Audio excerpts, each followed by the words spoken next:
Assalamualaikum warahmatullahi wabarakatuh. Saya Salmawati Jafar.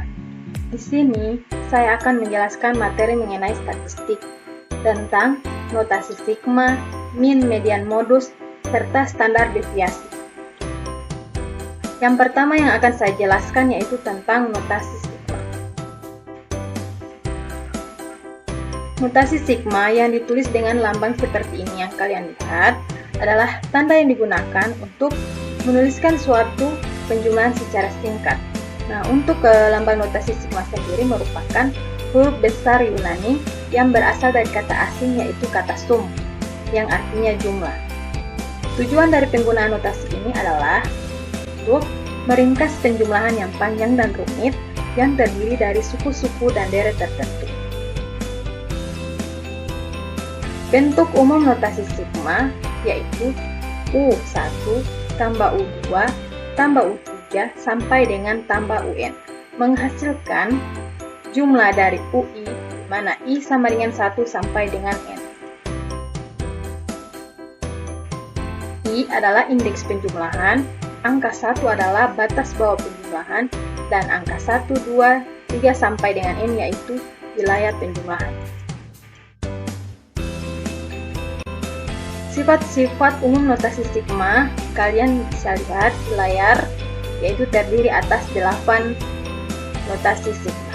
Sifat terdiri atas 8 sifat notasi sigma. Selanjutnya yaitu contoh soal yang pertama. Tentukan nilai dari jumlah dari 4i tambah 3 di mana i sama dengan 1 sampai dengan 6. Masukkan dimulai dari angka 1. 4 kali 1 tambah 3 tambah 4 kali 2 tambah 3 sampai dengan tambah 4 kali 6 tambah 3 menghasilkan 7 tambah 11 tambah 15 tambah 19 tambah 23 tambah 27 menghasilkan 102. Jadi, hasil dari 4i tambah 3 di mana i sama dengan 1 sampai dengan 6 adalah 102. Contoh soal yang kedua yaitu tentukan nilai dari jumlah 5n kurang 6 di mana n sama dengan 2 sampai dengan 21.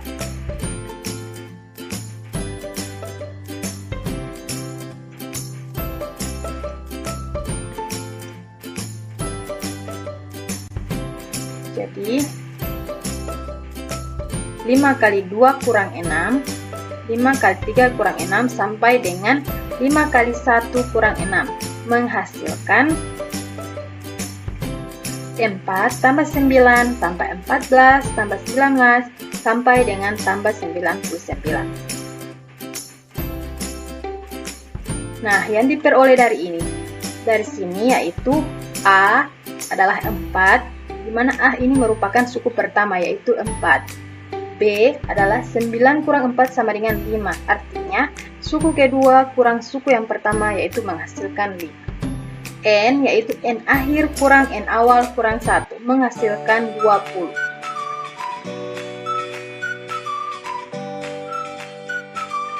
Maka untuk menentukan jumlah dari 5N kurang 6N di mana N sama dengan 2 sampai dengan 21 yaitu dengan menggunakan rumus aritmatika seperti Sn sama dengan N per 2 kali A tambah UN, maka N adalah 20 per 2, A adalah 4 tambah 99. 20 dibagi 2 adalah 10, 4 tambah 99 menghasilkan 103, jika ditotal atau dikalikan menghasilkan 1030. Jadi, jumlah dari 5N kurang 6, di mana N sama dengan 2 sampai dengan 21 adalah 1030.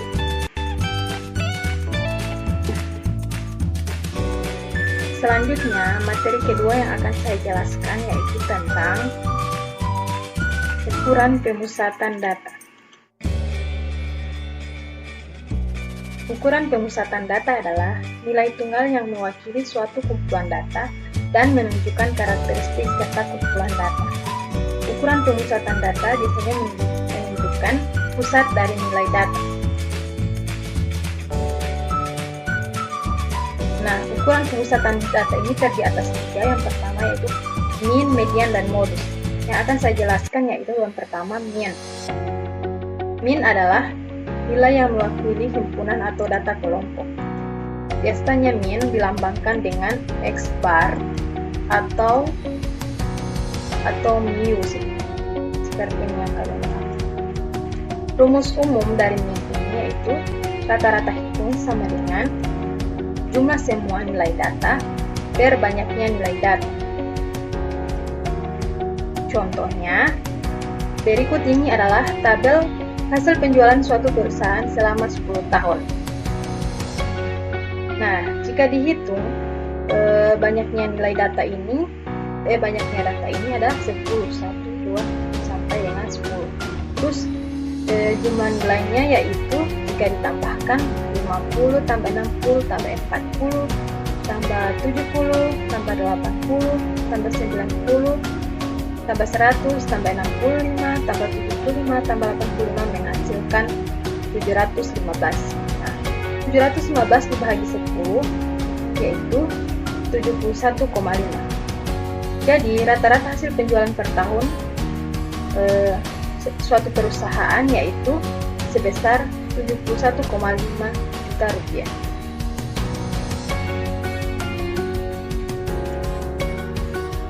Min data tunggal. Jika terdapat n buah data yang terdiri dari x1, x2, x3 sampai dengan xn, min data tersebut dapat didefinisikan sebagai berikut. Kalian bisa melihat rumus dari min data tunggal. Sekarang contoh. Diketahui total penjualan pupuk NPK kilogram selama 1 tahun yaitu tahun 2018 di KUD MDP sebagai berikut. Nah, tentukan rata-rata pupuk NPK yang terjual.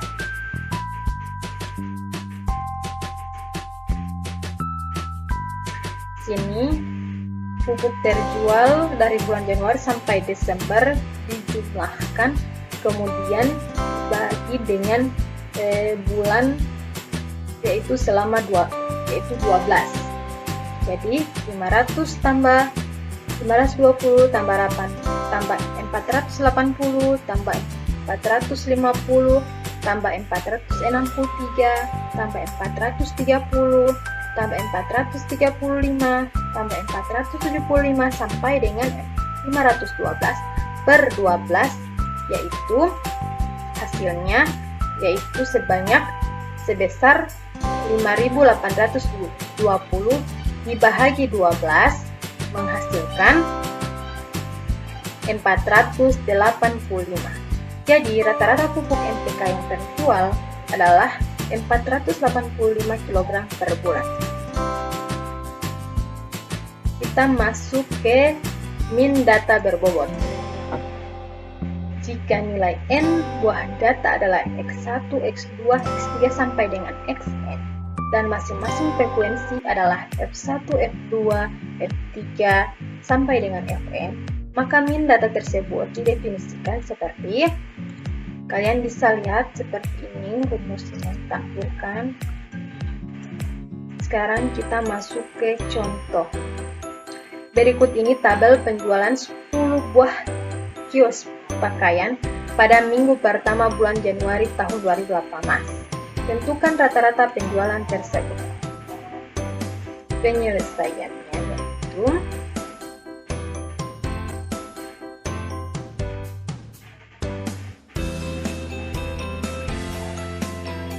pertama-tama yang akan kita lakukan yaitu F1 dikali dengan X1 itu 2 dikali 70 menghasilkan 140. 3 kali 80 menghasilkan 240. 4 kali 90 menghasilkan 360. 1 kali 100 menghasilkan 100. Jika di total ini X1 kali F1 menghasilkan 840 per frekuensinya yaitu jika dijumlahkan menjadi 10. Jadi 840 per 10 menghasilkan 84.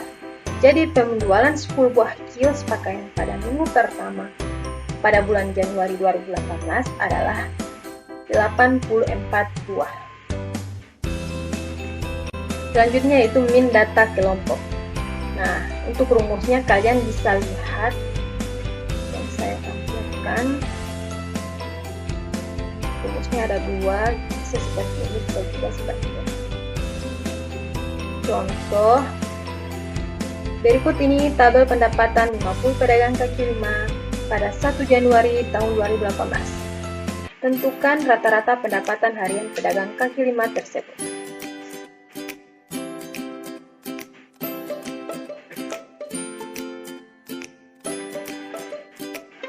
Penyelesaiannya yaitu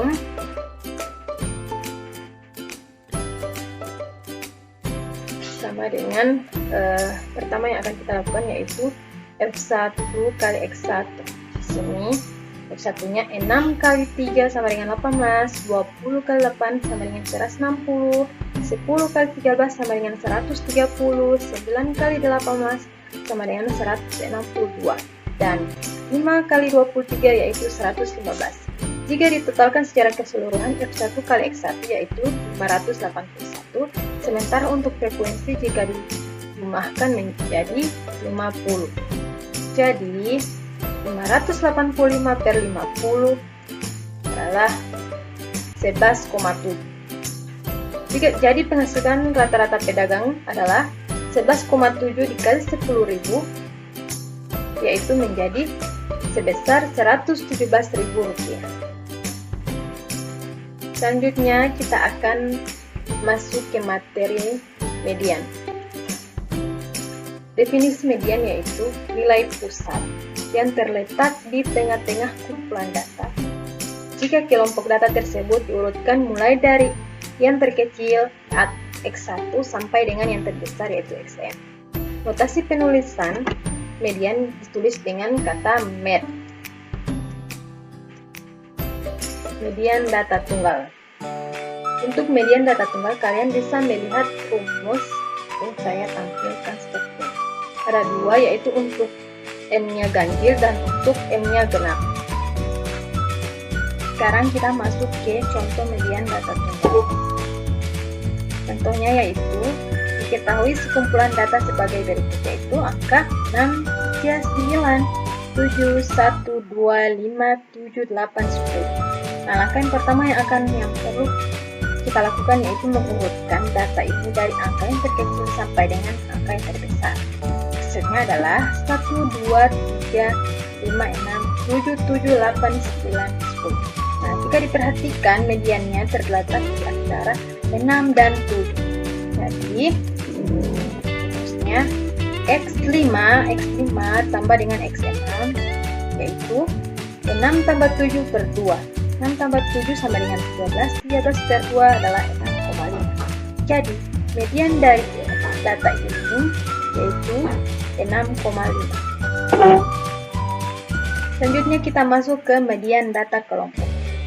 Teman-teman bisa melihat rumus median data kelompok di layar ini.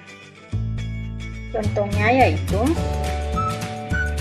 diketahui besarnya tekanan darah dari 50 mahasiswa suatu universitas yang disajikan dalam bentuk tabel samping ini. Nah, tentukan besarnya median dari data. Penyelesaiannya, letak median yaitu 1/2 dari 50. Artinya, frekuensi kumulatif jika dijumlahkan frekuensi ini F1 ini dijumlahkan akan menghasilkan 50. Jadi letak mediannya yaitu 1/2 kali 50 akan menghasilkan 20. Kelas median yaitu di 108 dan 112. Sini kelas mediannya. Terus untuk C yaitu 5 mana 98 kurang 9. Untuk N adalah 50, jumlah dari frekuensi adalah 50. Terus F besar yaitu 24, di mana jumlah dari frekuensi sebelum kelas median yaitu 2 tambah 10 tambah 12. F kecil yaitu 10 jika dihitung 1, 2, 3, 4, 5, 6, 7, 8, 9, 10. L0 yaitu titik bawah dari kelas median yaitu 108 kurang 0,5, hasilnya yaitu 107,5. Sekarang kita masukkan ke rumus yaitu L0 tambah C kali 1/2N kurang F besar per F kecil. Sekarang kita masukkan nilai-nilainya yaitu L0 107,5 ditambah C yaitu 5 dalam kurung 25 yaitu letak median kurang F atau frekuensi 20 yaitu 24 per 10. Hasilnya yaitu 108. Jadi median dari tekanan darah mahasiswa yaitu 108. Selanjutnya kita masuk ke modus. Modus adalah nilai atau kelas yang menunjukkan data yang paling sering muncul dari kelompok data. Nah, notasi penulisan modus ini dilambangkan dengan dengan mod. Jenis-jenis modus ada 3. Yang pertama, jika suatu distribusi data memiliki satu modus, maka disebut dengan unimodal. Jika suatu distribusi data memiliki 2 modus, disebut dengan bimodal. Jika suatu distribusi data memiliki lebih dari 2 modus, disebut dengan multimodal. Modus data tunggal.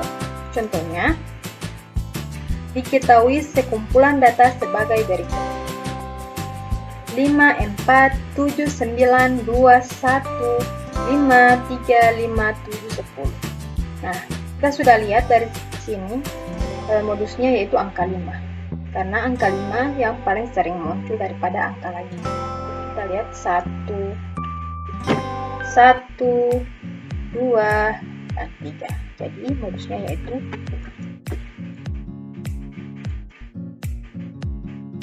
modus data kelompok. Untuk modus data berkelompok kalian bisa lihat rumusnya.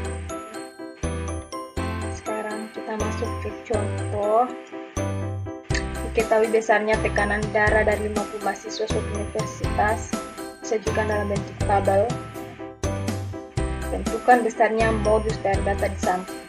Nah, jika kita lihat di sini, yang paling sering muncul yaitu 102, di mana kelas mediannya yaitu 103 sampai dengan 107.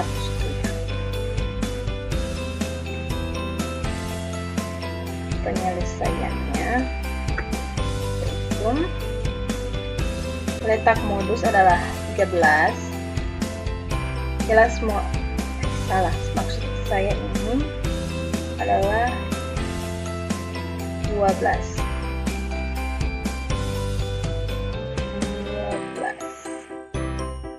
Terus 12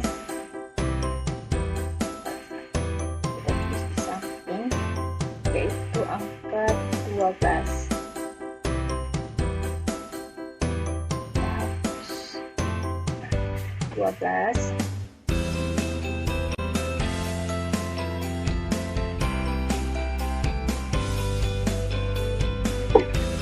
Kelas modusnya yaitu di kelas 103 sampai dengan 107. Nilai C yaitu 5, di mana 98 kurang 93. N-nya yaitu 50 jika frekuensi dikalkulasikan atau dijumlahkan menghasilkan 50. Untuk B1 yaitu 2, di mana ini 12 kurang 10 adalah 2. Untuk B2 yaitu 2 juga, 12 kurang 10 adalah 2 juta. Untuk L0 yaitu terletak di sini, yaitu tepi atas kurang 0,5 yaitu 102,5. Jadi jika kita hitung mod sama dengan L0 tambah C dalam kurung B1 per B1 tambah B2. Terus masukkan angka yaitu diketahui L0 yaitu 102,5, terus C yaitu 5, B1 adalah 2, B2 adalah 2, terus B2 juga 2. Nah, jika dihitung secara keseluruhan menghasilkan 100 N. Jadi modus dari tekanan mahasiswa yaitu sebesar 100 N. Nah, selanjutnya materi yang ketiga yang akan saya jelaskan yaitu tentang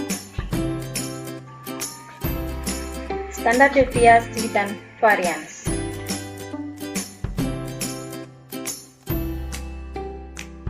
Pertama itu varians. Varians adalah salah satu ukuran diskresi atau ukuran variasi. Varians dapat menggambarkan bagaimana berpencarnya suatu data kuantitatif.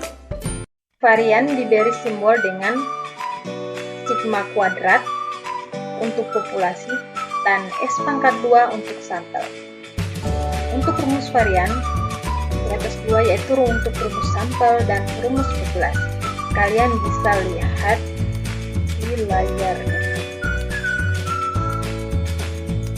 Sekarang kita masuk ke contoh. Diketahui sebuah data sebagai yaitu angka 20, 50, 30, 70, dan 80. Tentukanlah variansi. Penyelesaiannya menggunakan rumus S⁻² sama dengan jumlah dari XI kurang X⁻², di mana I sama dengan 1 sampai dengan N per N kurang 1. Dari data yang sebelumnya yaitu 20 kita jumlahkan 20 tambah 50 tambah 30 tambah 70 tambah 80 per 5 adalah menghasilkan 5 X barnya. Sekarang kita masuk ke rumus 20 kurang 50 pangkat 2 tambah 50 kurang 50 pangkat 2 tambah 30 kurang 50 pangkat 2 tambah 70 kurang 50 pangkat 2 tambah 80 kurang 50 pangkat 2 per 5 kurang 1. Hasilnya yaitu 900 tambah 0 tambah 400 tambah 400 tambah 900 per 4 yaitu 2600 per 4 yaitu 650. Jadi varian dari data yang sebelumnya, dari data tersebut yaitu 650. Selanjutnya kita masuk ke standar deviasi. Standar deviasi adalah statistik yang mengukur penyebaran kumpulan data relatif terhadap rata-rata dan dihitung sebagai akar kuadrat dari varian dengan menentukan simpangan setiap titik data relatif terhadap rata-rata. Nah, rumus untuk menghitung standar deviasi adalah berikut. Kalian bisa melihat rumus standar deviasi di layar. Yaitu S sama dengan akar dari jumlah X1 kurang X⁻² per N. Di mana S yaitu simpangan baku, XI adalah nilai data KI, X adalah min atau rata-rata data, N adalah banyaknya data.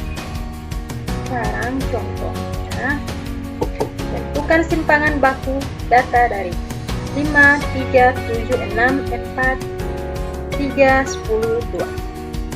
Penyelesaiannya yaitu kita harus mencari terlebih dahulu yaitu X barnya atau rata-rata dengan cara menjumlahkan seluruh data ini terus dibagi dengan jumlah data ini. Banyaknya data 1, 2, 3, 4, 5, 6, 7, 8. Yaitu 40 per 8 sama dengan 5. Jadi kita dapatkan X barnya yaitu 5. sekarang kita masukkan ke dalam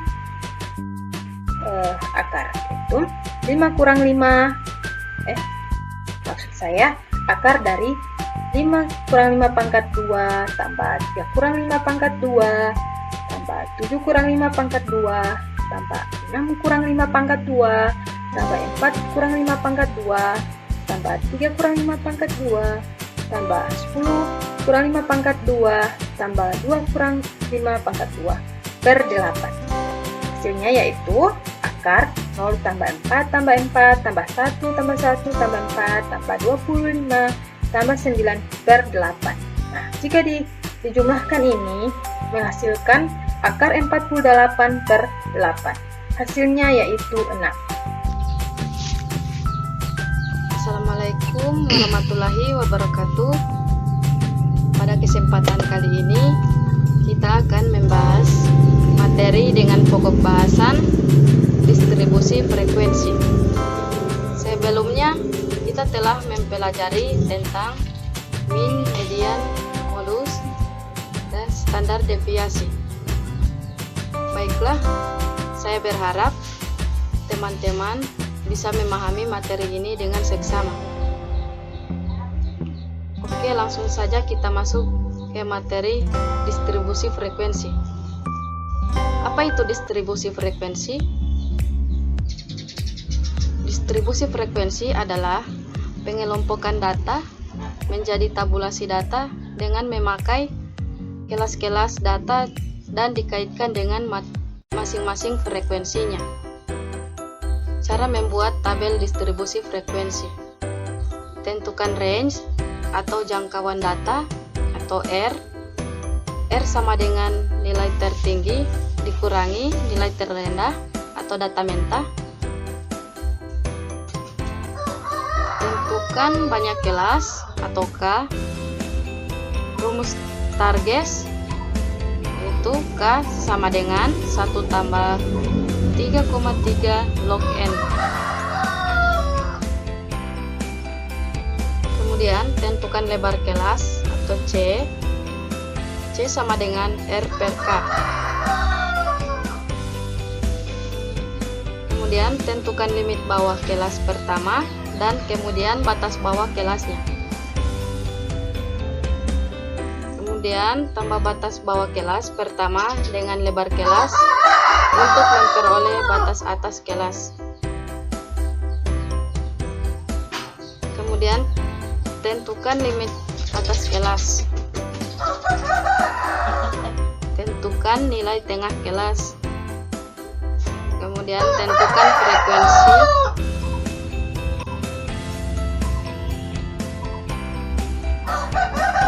Limit kelas atau tepi kelas.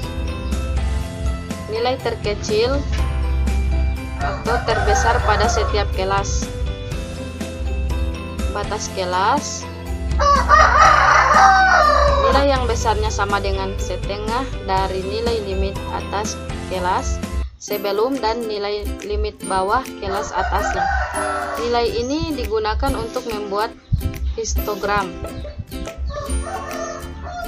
Nilai tengah kelas. Nilai tengah antara batas bawah kelas dengan batas atas kelas pada suatu kelas. Nilai ini digunakan untuk membuat poligon. Lebar kelas. Selisih antara batas bawah kelas dengan batas atas kelas. Ya, kita masuk ke contoh soal.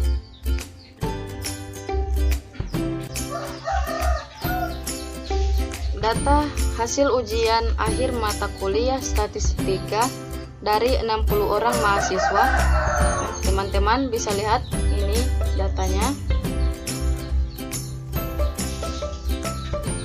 Kemudian data terkecilnya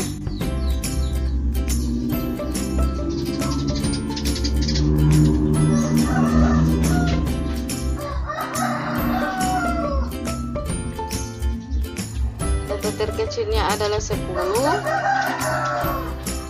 dan data terbesarnya adalah 98.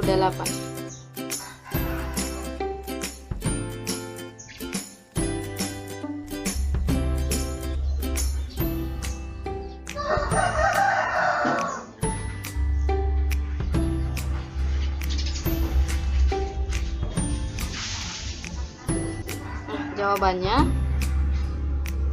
data terkecil sama dengan 10 dan data terbesar sama dengan 98.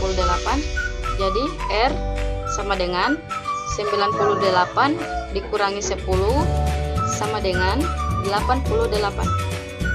Jadi jangkauannya adalah sebesar 88. Banyak kelas atau kas sama dengan 1 tambah 3,3 log 60 sama dengan 6,8. Jadi banyak kelas adalah sebanyak 7 kelas. Lebar kelas atau C sama dengan 88/7 sama dengan 12,5, itu mendekati 13.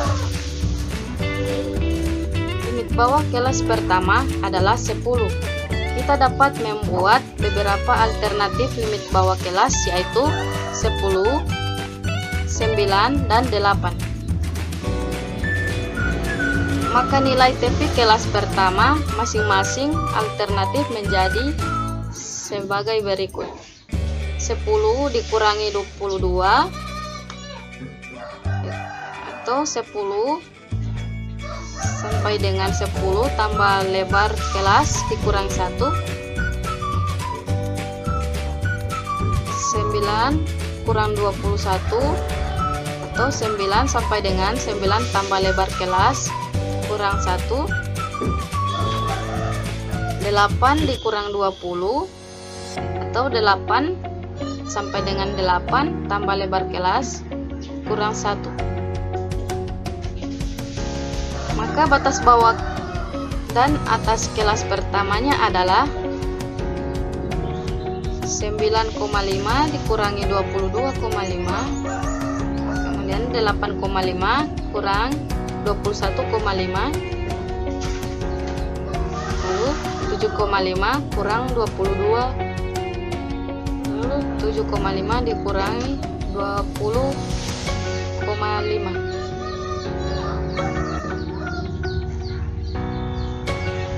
Batas atas kelas pertama adalah batas bawah kelas ditambah lebar kelas, yaitu sebesar 9,5 tambah 13 sama dengan 22,5.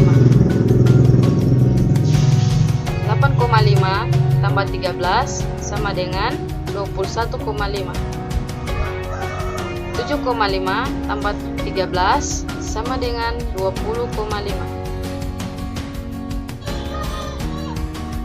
Limit atas kelas pertama adalah sebesar 22,5 dikurangi 0,5 sama dengan 22. Kemudian 21,5 kurang 0,5 sama dengan 21.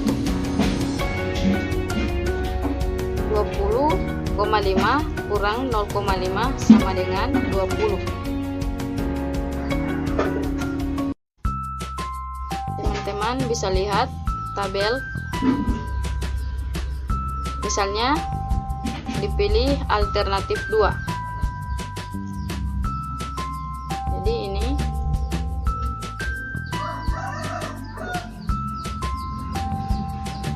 nilai tengah kelas adalah batas bawah kelas ditambah batas atas kelas per 2.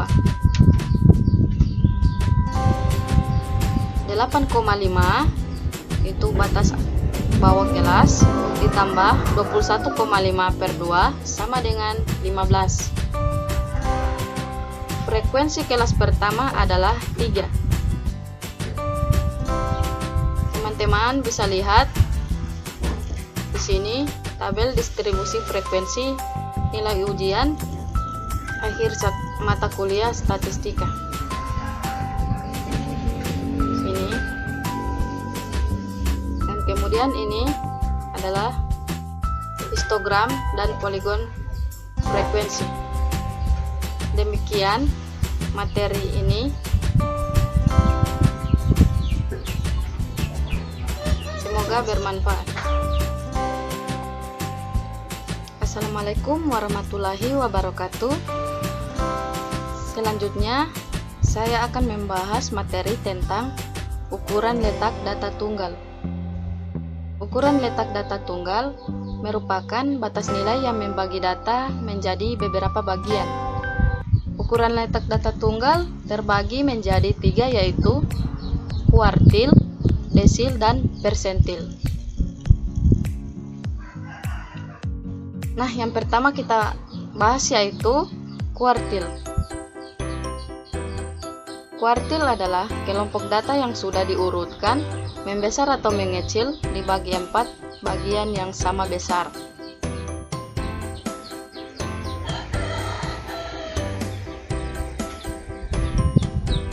Ada 3 jenis kuartil, yaitu kuartil pertama, Q1 atau kuartil bawah, kuartil kedua atau Q2 atau kuartil tengah, dan kuartil ketiga Q3 atau kuartil atas.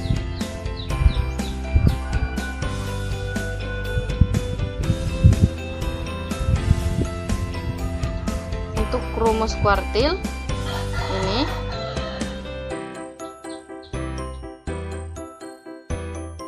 I dikali N tambah 1 per 4. Nah, sekarang kita masuk ke contoh soal. Tentukan kuartil dari data berikut. Nah, langkah pertama, urutkan datanya terlebih dahulu.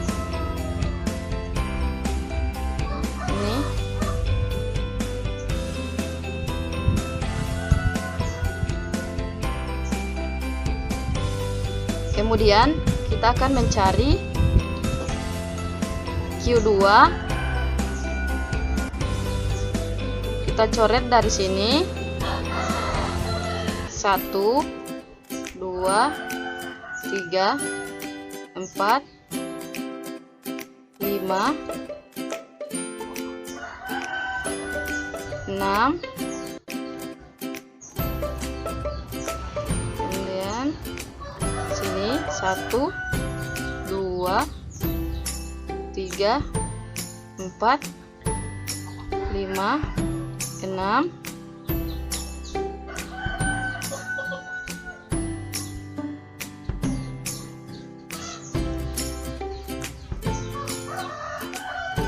Jadi ini adalah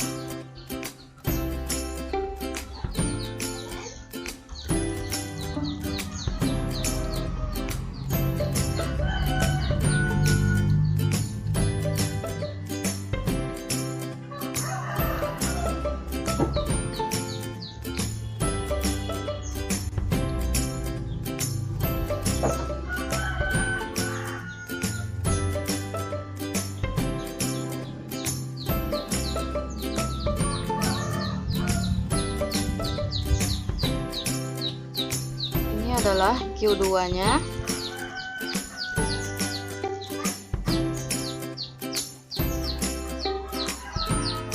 Q2 sama dengan 3 tambah 5 per 2 sama dengan 8 per 2 sama dengan 4. Nah, sekarang kita akan mencari Q1.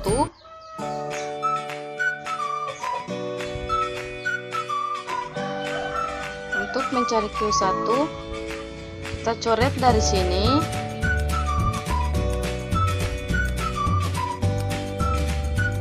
Satu, 2, 1, 2.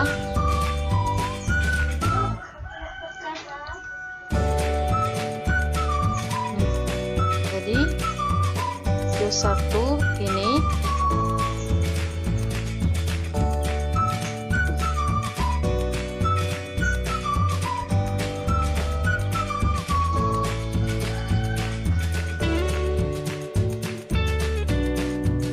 tambah 3 per 2 sama dengan 5 per 2 sama dengan 2,5. Selanjutnya kita akan mencari Q3.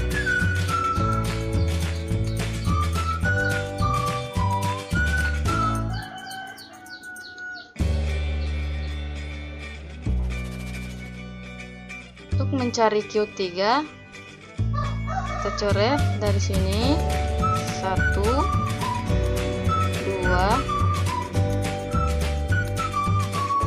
1, 2. Jadi ini adalah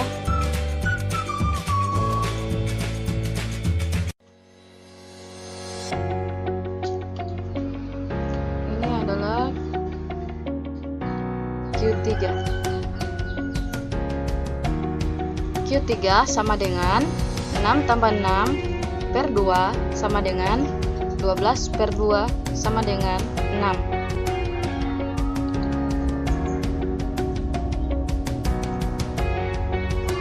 Nah, selanjutnya kita masuk ke materi selanjutnya, yaitu desil.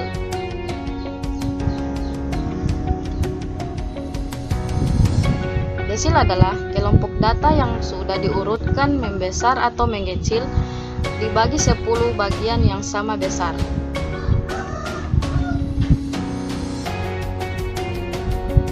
Ini adalah rumus desil, itu I dikali N tambah 1 per 10. Desil DK sama dengan XK tambah D kali XK tambah 1 dikurangi XK.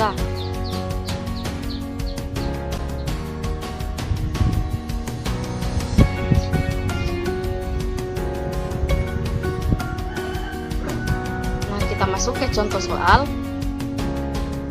Tentukan nilai D6 dari data berikut. Langkah pertama yaitu urutkan datanya terlebih dahulu.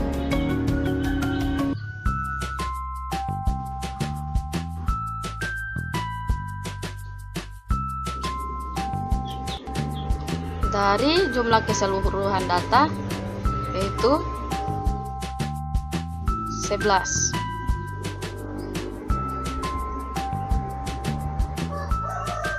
Kemudian kita akan mencari D6, yaitu 6 dikali 11 tambah 1 sama dengan 10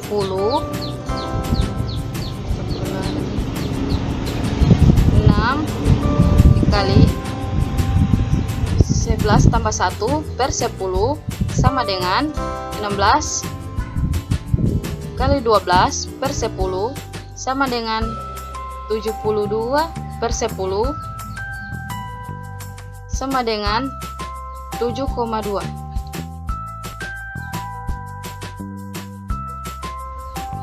Karena 7,2 berada di antara 7 dan 8, maka kita tulis K sama dengan 7, K tambah 1 sama dengan 8,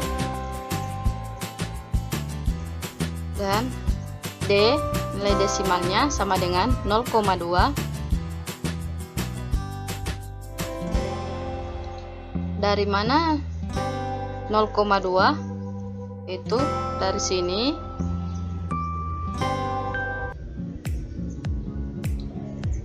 Kita tambahkan angka 0 di depan.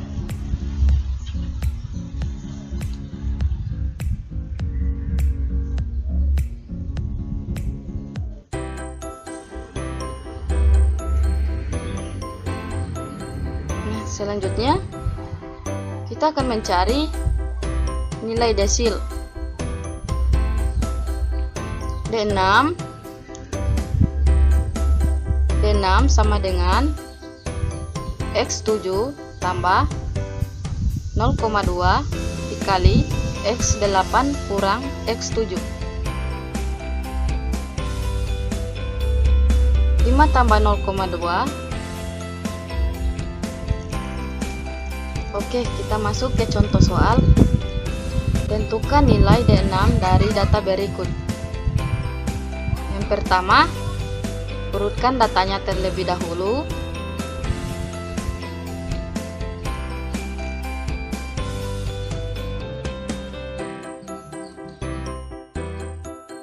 Seperti yang kita lihat, jumlah dari seluruh data adalah 11.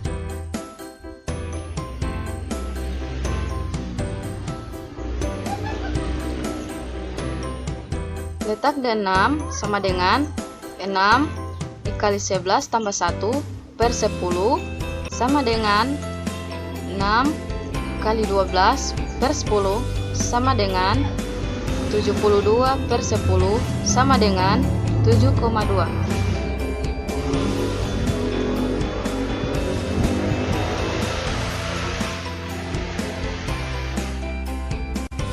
Karena 7,2 berada di antara 7 dan 8, maka kita tulis K sama dengan 7, K tambah 1 sama dengan 8, D sama dengan 0,2.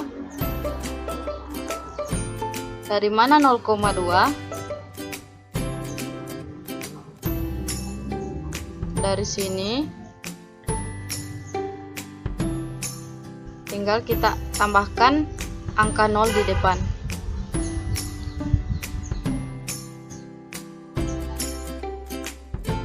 Nilai desil D6 sama dengan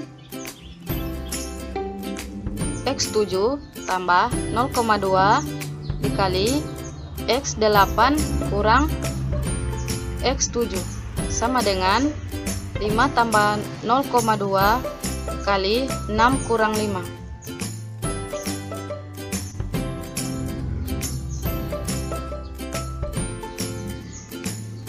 5 tambah 2, 5 tambah 0,2 dikali 1 sama dengan 5 tambah 0,2 sama dengan 5,2.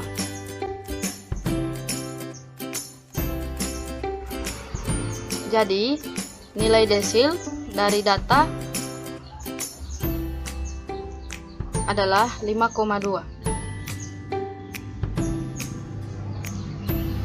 Selanjutnya kita masuk ke materi persentil.